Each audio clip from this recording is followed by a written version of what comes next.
comenzando con Trichuris trichiura, podemos decir que es un nemátodo del orden Trichurida y que en 1740 Morgani ya describe en los primeros registros. Entonces, ya desde los años 40 queda escrita la existencia del parásito.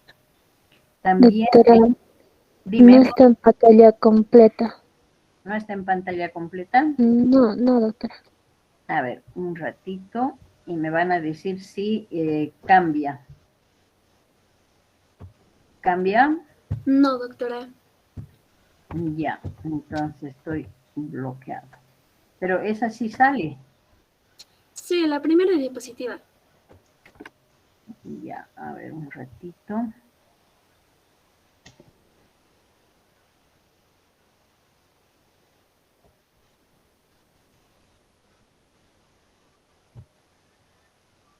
Si voy cambiando aquí. No, doctora, no cambia. Ahí va cambiando. Sí, ahora sí. Ya, pero no me da la pantalla completa, no sé por qué. Entonces, a ver, voy a pedir que alguien me ayude. Cuando llegue, tratamos de cambiar, ¿ya? Entonces vamos a ir hablando sobre la historia. Les decía que en 1761 Roeder, a través de las figuras, hace un diseño para mostrar cómo es la morfología del parásito. Y también se atribuye esta morfología, así como la taxonomía, a Linneo en 1771. Y en 1782 lo denomina tricocéfalo. Entonces es un tricocéfalo por la forma que este tiene, que su parte anterior, que prácticamente son 2/3 del parásito, tienen la forma de un cabello. Entonces es un parásito que está dividido en dos, una parte que es alargada y la otra parte que tiene la forma más gruesa, y por eso es un parásito que tiene la forma de látigo. Es un nemátodo que tiene el sexo separado, tiene una cutícula rígida y una cavidad corporal o pseudocele. El parásito se localiza en el ciego y en infecciones severas puede alojarse en apéndice o en cualquier otra parte del colon, a veces llega al hilo. Entonces, Trichuris trichiura es un parásito hematófago y está dividido en dos. Una parte anterior que es filiforme, es el esófago largo y delgado, y la parte posterior es gruesa porque alberga el aparato reproductor y un intestino completo. La hembra es larga, mientras que el macho es encorvado, como ya hemos visto en los nemátodes. La boca de Trichuris trichiuri no tiene labios, pero sí tiene un estilete. Y este estilete es el que va a incrustarlo en capilares, y la parte posterior queda libre en el lumen. Por lo tanto, es en el lumen intestinal donde estos parásitos van a copular. Se dice que tiene una longevidad de 6 a 8 años. Una de las características del parásito es que en el extremo anterior se encuentra una estructura glandular, una capa de células secretoras que van a secretar enzimas proteolíticas y van a recibir el nombre de esticocitos. Estos esticocitos rodean el esófago, convirtiéndolo en una estructura muscular delgada, y están en forma de cordón a través de todo el esófago y es conocido como el esticosoma. La característica del macho es que tiene un testículo con canal deferente y tiene el canal eyaculador. que termina en una espícula. Y esa espícula está protegida por una vaina con espinas protectoras. Entonces acá podemos ver la porción posterior de un macho, donde se ve claramente la espícula y la vaina espinosa, que sería toda esta parte. A ver, denme un minutito, por favor. No se está viendo la pantalla completa. A ver. Tu batería no. Voy a ir a buscarme algo. Denme un minutito, chicos, por favor. Me lo van a poner en pantalla completa. No. Ya, entonces voy a ir un poco más rápido para recuperar el tiempo perdido. Lo lamento, pero a veces hay este tipo de fallas. Entonces, en cuanto a Trichuris trichiura, ya vemos que como en todos los nemátodos, la hembra es un poco más grande que el macho y Trichuris trichiura tiene un ciclo biológico directo, se transmite de forma fecal oral y la vía de infección es oral. El mecanismo de infección, ingesta de agua o alimentos contaminados con huevos de Trichuris trichiura, y la forma infectante, el huevo larvado. Entonces, este huevo tiene una forma muy característica. Tiene la forma de limoncillo o de barril, con dos tapones y halinos transparentes. Y además tiene tres membranas, una externa lipídica, una media que es quitinosa y una interna que es la vitelina, que permite que se desarrolle la larva. Tiene un tamaño de 50 a 55 micrómetros por 24 o 22 micrómetros. Y en condiciones ambientales óptimas puede vivir meses. La membrana gruesa de color castaño o café oscuro, si ustedes quieren, marrón, adquiere ese color por la acción de los pigmentos biliares. Estas prominencias polares que se observan son transparentes y son los tapones mucoideos. Es un geohelminto. Estos huevos son eliminados con la materia fecal, no embrionados, y a una temperatura alta van a evolucionar más rápido, a temperatura mediana, obviamente, en menos tiempo, y la larva que desarrolla en su interior va a convertirse en la forma infectante. Siempre vemos que estos mamelones o estos tapones están en los extremos, huevos no embrionados, y la oviposición luego de 60 a 70 días es de 2.000 a 10.000 huevos por día. Algunos autores también señalan que van de 3.000 a 20.000 huevos.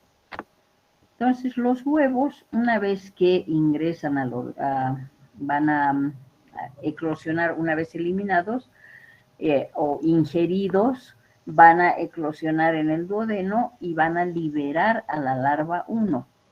Y luego de 4 mudas, estas van a llegar a su estadio adulto.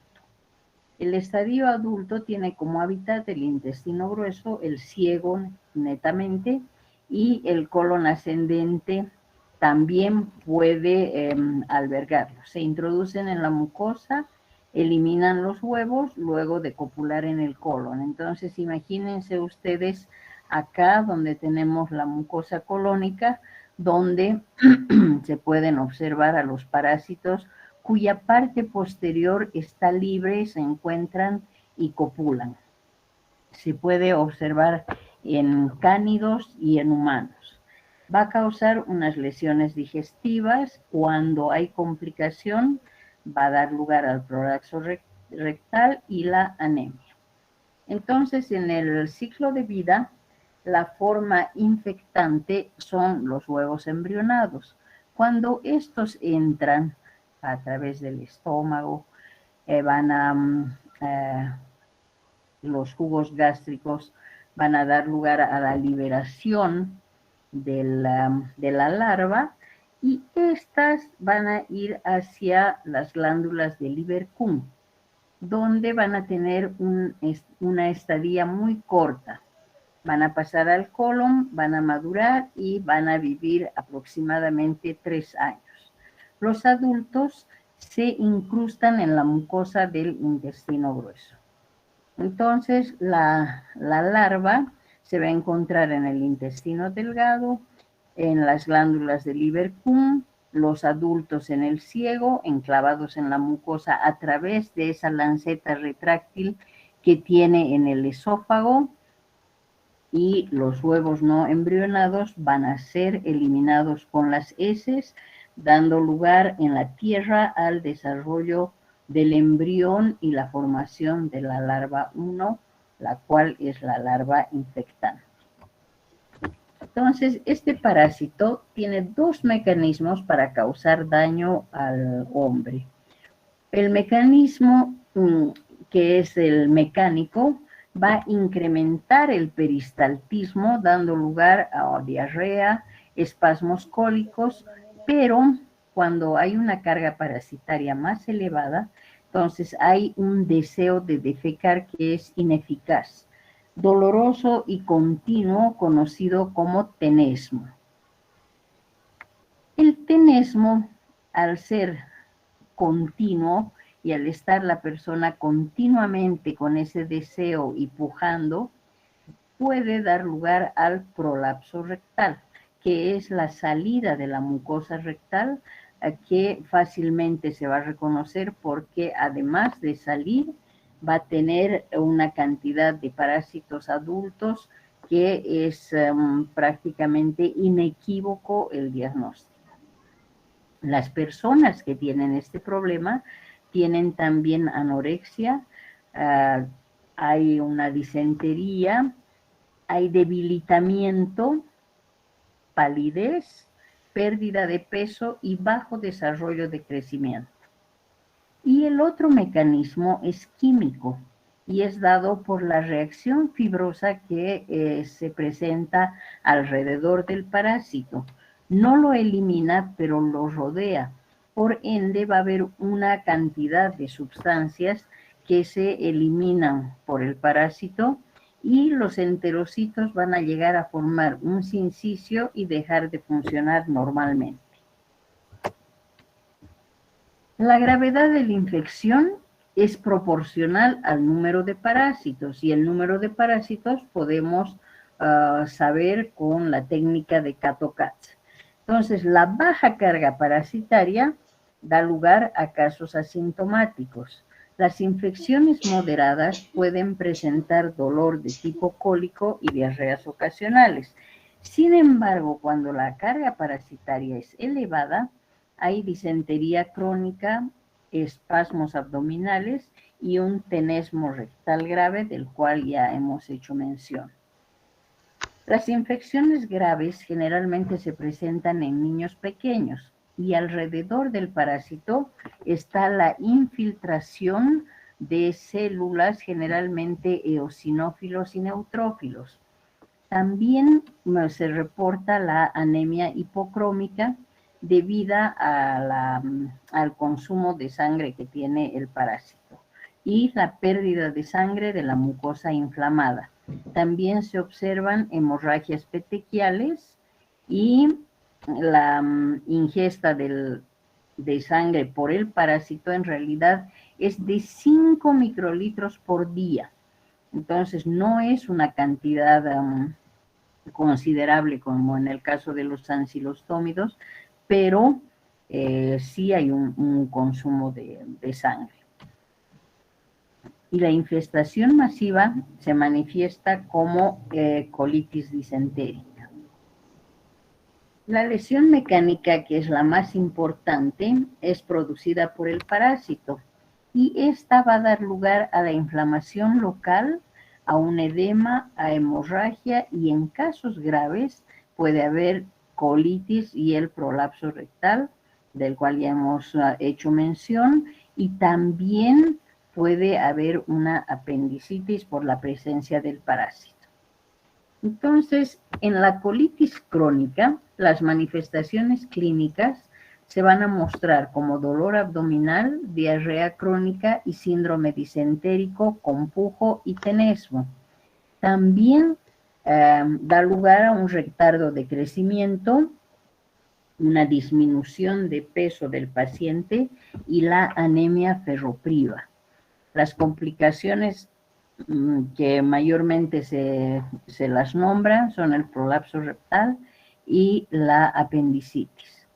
Entonces, acá tenemos los parásitos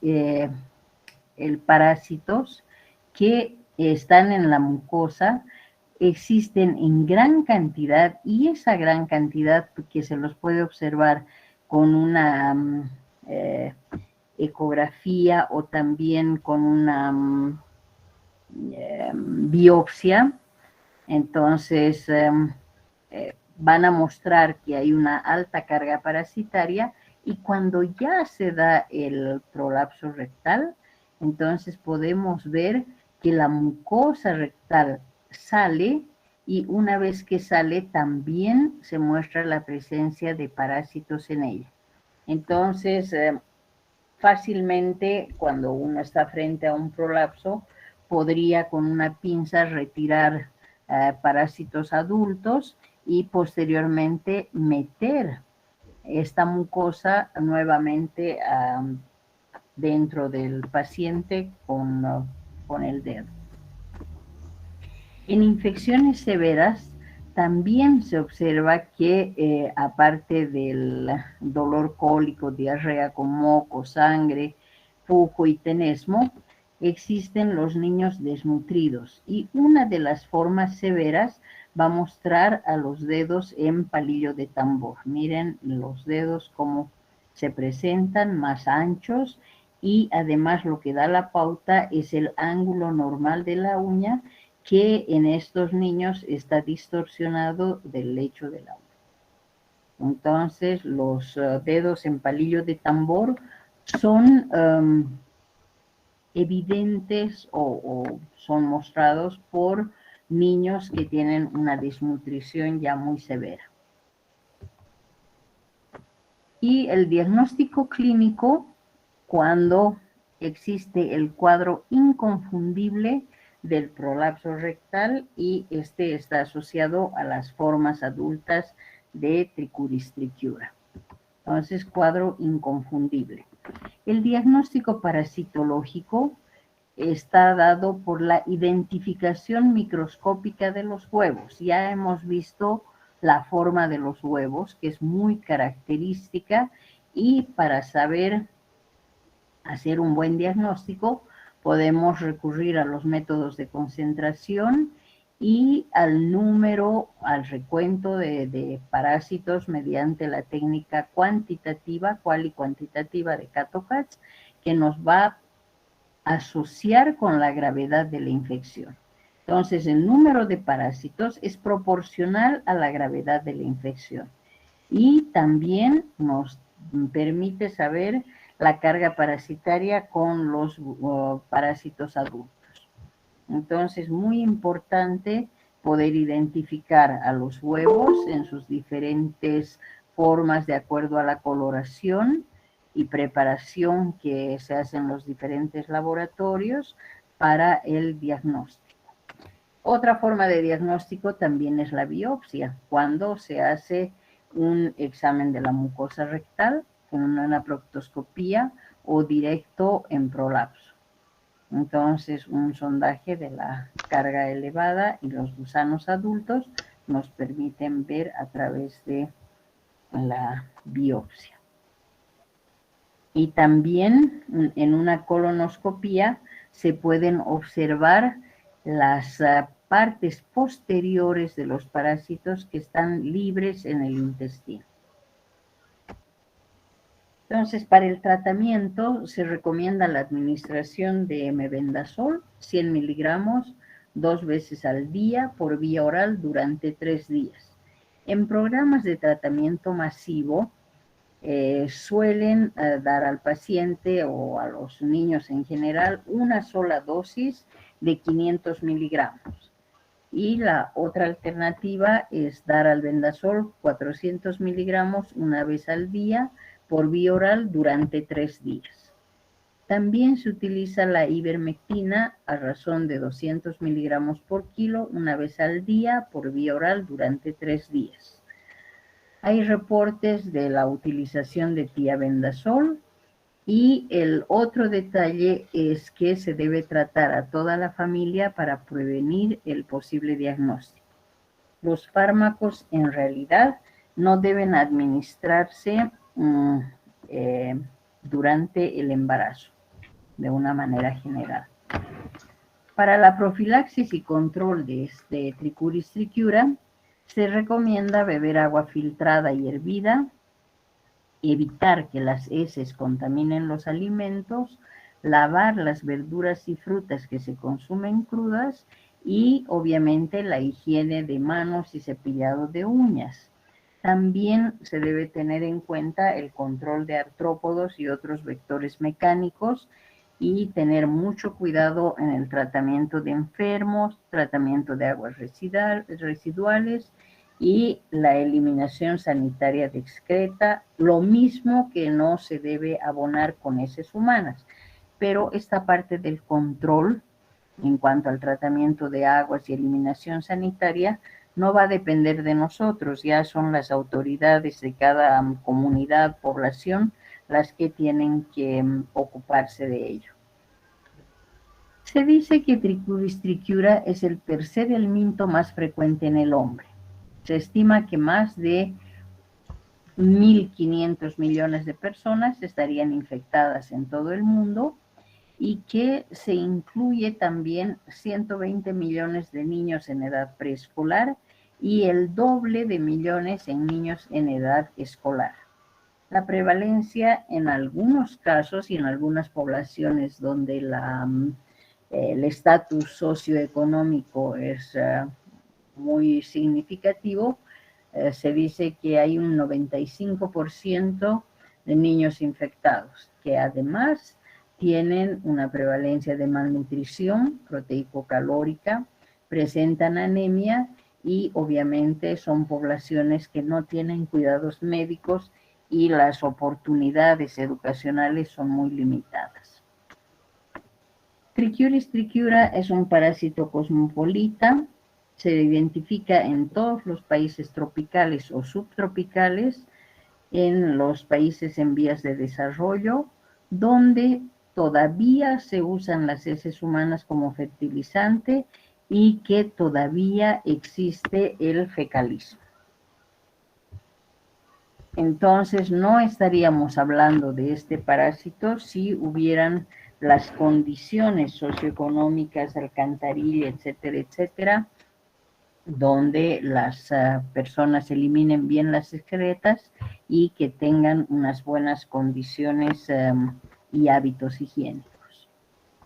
El otro parásito es un oxiuro de la familia Oxiuridae. El agente etiológico es Enterobius vermicularis.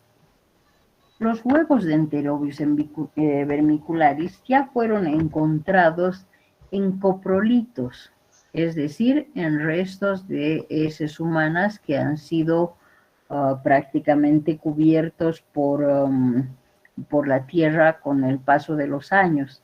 Entonces se los han identificado en Opú y en las cavernas de Danger, al oeste de Utah. Estas cavernas fueron habitadas por el hombre 10.000 años antes de Cristo y hasta en 1400 después de Cristo.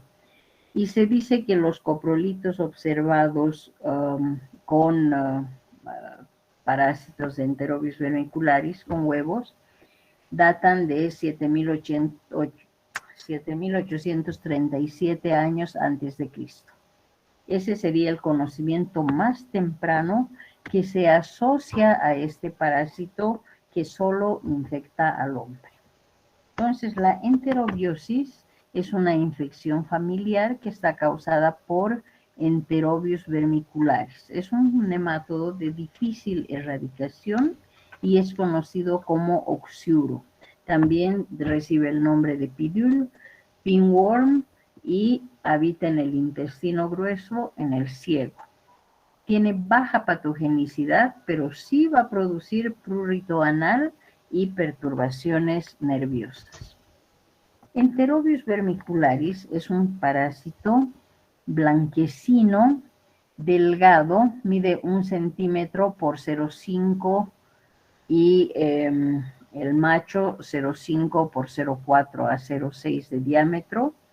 Presenta una boca formada por labios y continúa con un esófago muy musculoso, fuerte, y un tubo digestivo.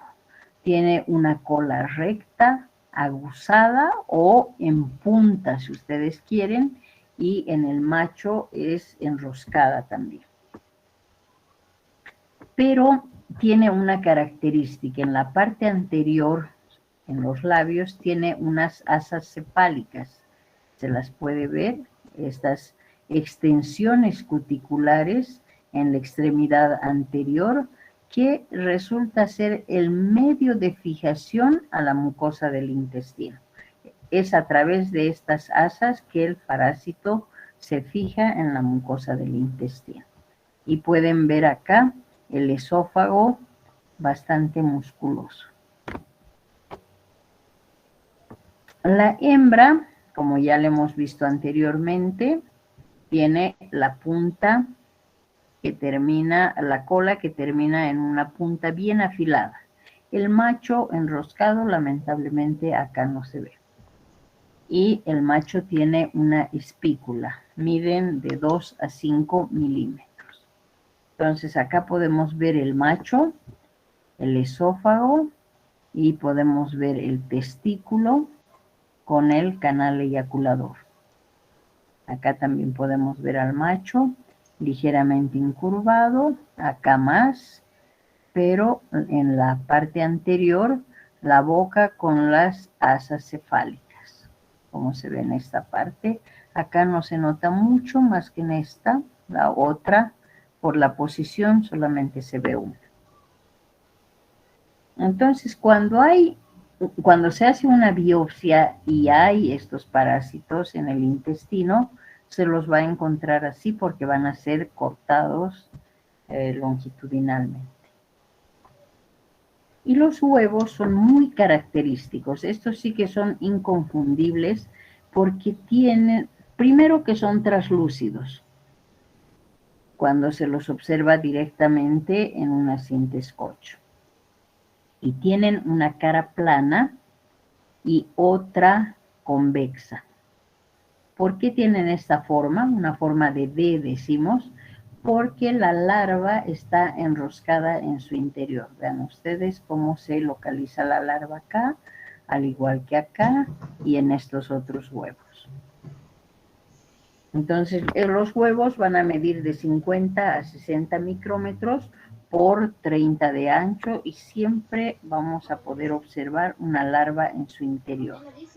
Ustedes vean acá la larva, el huevo en forma de D, larva, muy característico.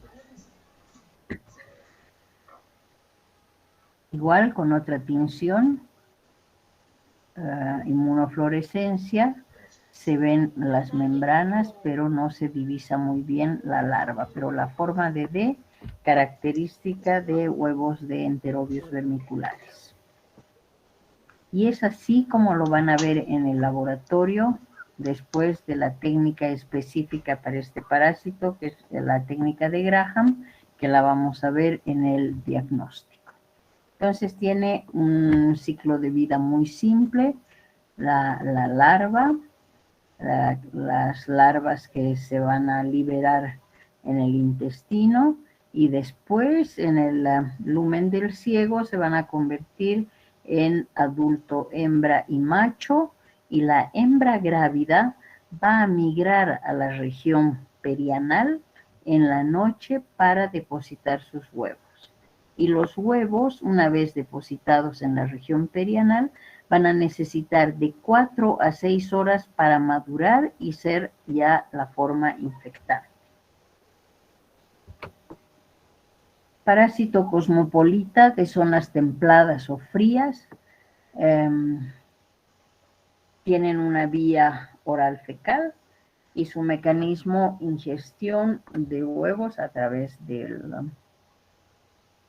las manos sucias, pero también en este parásito se puede observar la inhalación de los huevos, ya que los huevos son muy ligeros y como son eliminados en la región perianal, la persona al día siguiente, cuando se despierte, se va a parar y va a tener los huevos en el pijama o si no, va a tener directamente en las sábanas.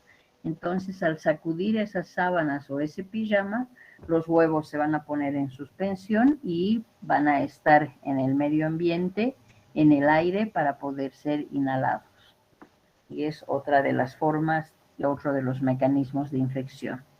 Y también está la retroinfestación, ya que hay una supervivencia de huevos menor al 10% en el lapso de 2 días y las prevalencias son variables en un 20%. Se observa más en niños y sobre todo en la raza blanca. Cuando las hembras migran y llegan a la región perianal, va a haber un prurito y un picor intenso.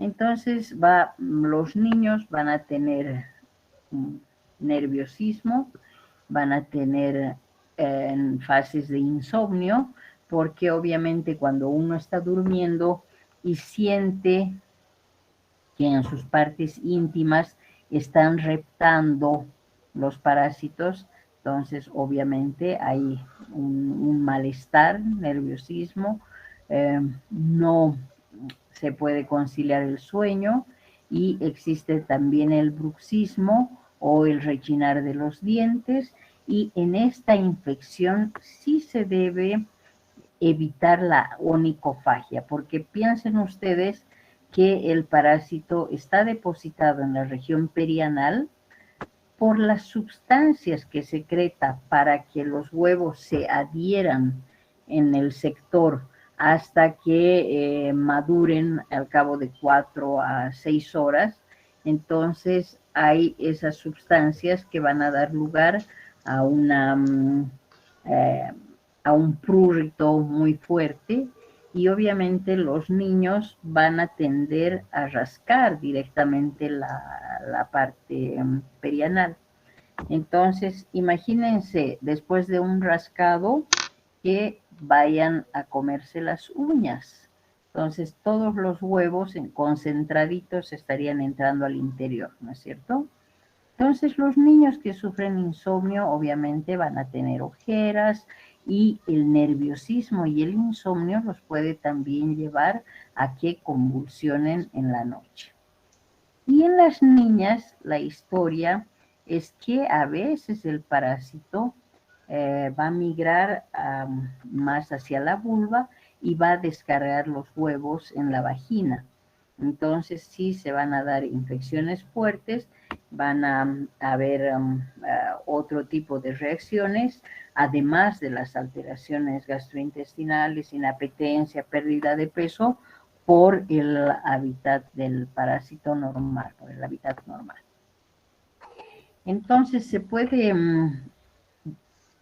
no se puede. En realidad, el diagnóstico para esta infección se llama test de Graham o el test del Scotch, que consiste en poner una cinta Scotch en un bajalenguas y darlo la vuelta de tal manera que se hagan los toques en la región perianal y que los huevos que puedan estar en este sector se adhieran en este Scotch. Una vez que se han hecho repetidos toques para pegar los huevos, para adherirlos a la cinta Scotch, este es pegado en un portaobjetos. Y esta parte que está pegada atrás nos sirve para darle la vuelta y fijarlo bien y poder observar directamente en un portaobjetos el scotch conteniendo los huevos que se han adherido y fácilmente observar al microscopio como huevos translúcidos. Es una técnica que tiene mucho éxito, ya que los huevos van a ser recolectados directamente, pero hay que pedirle al paciente que cuando vaya a hacerse tomar la muestra, primero que vaya acompañado de alguien, porque ustedes se darán cuenta que los toques que van a hacer es justamente en partes íntimas. Entonces hay que evitar cualquier tipo de sugerencia o insinuación que puedan hacer los padres al no saber cómo es la toma de muestra de este parásito. Entonces, cuando vayan a hacer una toma de muestra a un niño, por favor pídanle que siempre esté acompañado o díganle a la misma mamá o a la persona que acompaña que sea la que hace los toques con el scotch para que se adhieran los parásitos. Y después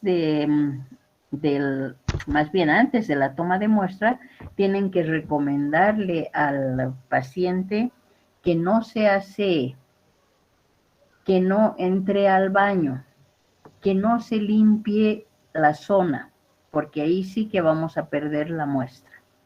Entonces, para tomar este test, primero las recomendaciones a la persona que va a llevar al niño. Segundo, la presencia de la persona, muy importante cuando se toma la muestra al niño. Y tercero, la forma de la toma de muestra, ya que en ese scotch van a estar pegados los huevos y después los vamos a observar extendiendo el scotch en un portaobjetos. Obviamente en heces no vamos a observar huevos, así que no es un parásito que requiera de coproparasitológico. Eso no se olviden, por favor, es el test de Graham, la prueba ideal para el diagnóstico. Y para el tratamiento de este parásito tiene que ser drástico y familiar también para eliminar la vía de infección. El pamoato de pirvinio es sugerido para el tratamiento, al igual que el pamoato de pirantel, mebendazol frente a todos los estados de desarrollo y la técnica de Graham para controlar si el tratamiento está siendo eficaz unas semanas después de que se ha iniciado el tratamiento. Para la profilaxis se debe tener en cuenta el tratamiento de la fuente de infección. La higiene, indispensable. Cortar las uñas. En casos de que haya una persona con esta parasitosis, se sugiere que no deben barrer, porque al barrer van a poner en suspensión los huevos. Debería sugerírseles que aspiren. Luego, no deben sacudir las sábanas. Una vez que sacan las sábanas de la cama, deben llevar junto con la pijama envuelto directamente a la lavadora. Y tienen que haber cambios frecuentes, por no decir diarios, ojalá se pudiera, para poder eliminar más rápido la presencia de huevos. Otra buena cosa es exponer al sol la ropa de cama. Recuerden que el sol tiene luz ultravioleta y que va a degradar el ADN del parásito y ya no lo va a convertir en parásito viable. Entonces también el poner la ropa de cama al sol es una buena costumbre. Los alimentos, una vez que están lavados, deben estar protegidos de los vectores mecánicos. Y cuando una persona tiene enterobius vermiculares, también se le sugiere administrar pomadas alrededor del ano. Usar pijamas ajustadas en caso de que cuando se paren, se levanten, si los huevos quedan dispersos, no estén muy dispersados, no lleguen a caer al piso, que se puedan retener en el pijama. Y en lo posible evitar la bañera, es mejor una ducha, ya que la bañera puede ser una fuente de infestación, aunque los huevos no van a persistir y ser viables en el agua durante mucho tiempo. Pero la mala suerte de entrar inmediatamente después y por algún motivo tragar agua, entonces es mejor evitar. Eso sería de una manera muy rápida por los inconvenientes que hemos tropezado en esta presentación. Así que si tienen alguna pregunta, por favor, los escucho.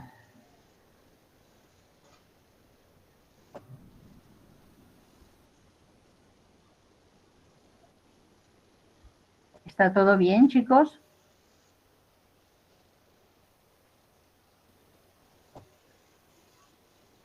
¿Alguien puede responder? Sí, doctora. Sí, está bien. ¿Han escuchado bien? Sí, doctora.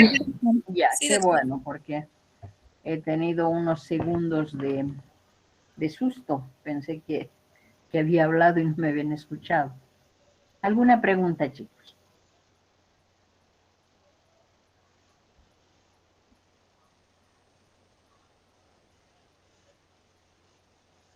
No sé por qué sale la pantalla así una vez que se corta. La biografía que uso para la presentación me piden. No la tengo a mano, pero les hago llegar a través de un WhatsApp, por favor.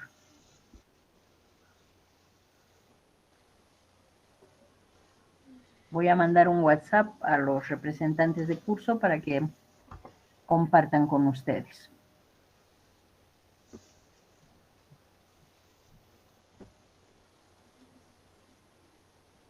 ¿No hay más preguntas?